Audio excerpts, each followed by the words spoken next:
the Adidas Dropset Trainer 3. So this has been a model that I've been highly anticipating, and we finally have it. I am in Europe right now, and they got it before the US. I'm actually not sure when the US is getting this model, but I can't imagine it's going to be too long from now.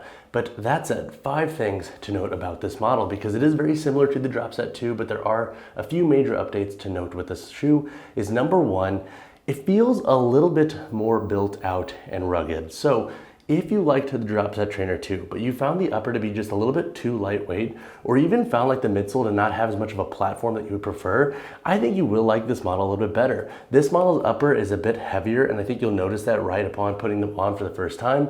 And with the outsole, it seems like it's been increased a little bit regarding its material and its binding. So I think one of the issues that I had, and I know some other folks have had in their Dropset Trainer 2, is this can start to kind of lip and wear down pretty quickly. This model seems like it has a thicker rubber, so it looks like Adidas took a mental note of that and they beefed up this model because it just feels way more built out. And with the upper construction, you don't have as much of this lightweight feel, so it does feel different on the foot. It feels a lot more secure regarding its material and how much it locks on the foot when training. And that takes me into my second first impression. With this model, you have a thicker TPU overlay covering the toe box, and then you also have this chain link mesh textile upper that runs through the forefoot into the midfoot.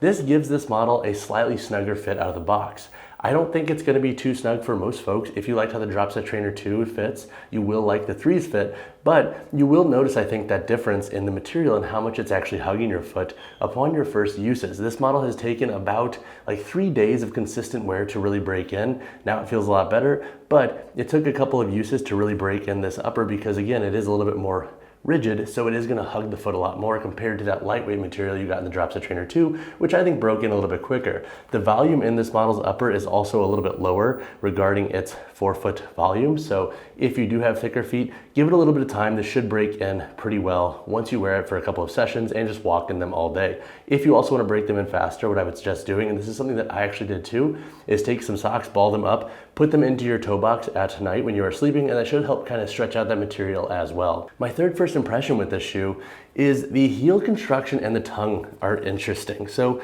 I liked the heel construction and the tongue in the Dropset Trainer 2. I didn't have issues with them, but in this model, you now have an increased texture around the heel to lock down the heel. Now I do see the benefit here if you do like additional ankle support. The cup of this shoe is a lot higher and you can feel this material. It really does sink that ankle down. Now, if you do have issues with the tab in the 2, I think you might have issues with the tab in the 3. Granted, this material does help kind of push it out, so that could actually be a good thing, but you may need to cut this off if you cut it off in the 2 as well. And then with the tongue, it still has a gusset, but it's a lot thicker. So what I was noticing is that this tongue was actually starting to fold in a little bit. And I don't necessarily love this like metallic-y looking material here and the padding of it, because I did like the thinner weight tongue or the thinner material tongue of the 2, but with this model's upper, it's weird because it does have like this cut here at the top. And so this was kind of lipping and folding in on me when I was training and when I was walking all day. So that is something that's interesting with the shoe. I don't think it's going to hinder the performance or the security of this model,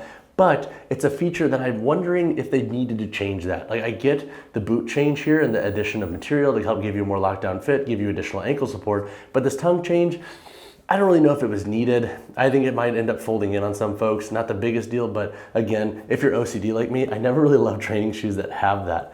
My fourth first impression with this shoe is, if you like the Dropset Trainer 2's performance and you really enjoyed them, but you do wish they worked a little bit better for CrossFit, I actually think the Dropset Trainer 3 will be better for that. Now, with its performance, it's awesome for lifting. The stability of the dual density midsole is exactly the same as the 2, and it has this nice traction outsole here. So this model's outsole gives you a ton of grip on different surfaces. I made a point to push a heavier sled on turf today to test this, and it was great. So I love the outsole traction in this model. It is very consistent with the 2, and with this beefier outsole, I think that'll actually help give this model's grip a longer duration of durability compared to the last model. So if you do like to train outdoors, I think this model will hold up a little bit better. But all that said, why do I think it's a little bit better for CrossFit? Well, with this shoe's upper, because it is a little bit more rigid, I think it'll be able to take more abuse, especially up here through the forefoot.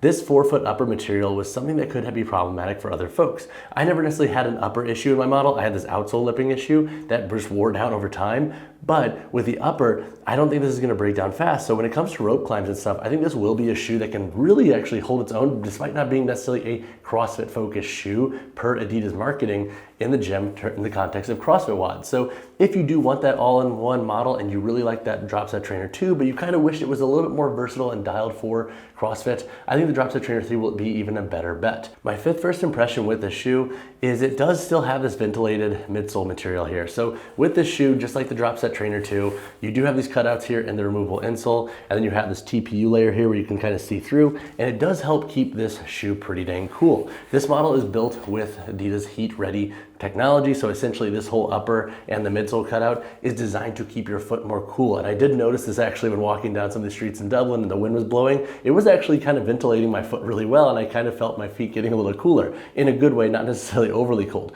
But that said, if you are somebody who didn't try the Dropset Trainer 2 and you plan to wear your shoe every day, especially in damp climates, that is something to consider with this model. It's a very niche thing, but I have had a few comments about that on the Dropset Trainer 2 on if it works for that, and some comments saying that it's not great for that. So before you buy this shoe, if you never tried the 2 and you didn't know about this, this would be something that I would definitely say be conscious of if you're planning to wear this shoe like out and about for walking on a daily wear basis and you are navigating wet puddles, climates, etc. I think the Heat Ready update to the model's upper and whatnot was a good change. I think it is going to help give you a little bit of additional breathability despite it being a heavier model overall regarding the upper materials. But again, if you are that person that wants to wear your shoe every single day and you are walking through puddles and whatnot, the Dropset Trainer 3 is one of those shoes that is going to give you issues because that water is going to come in.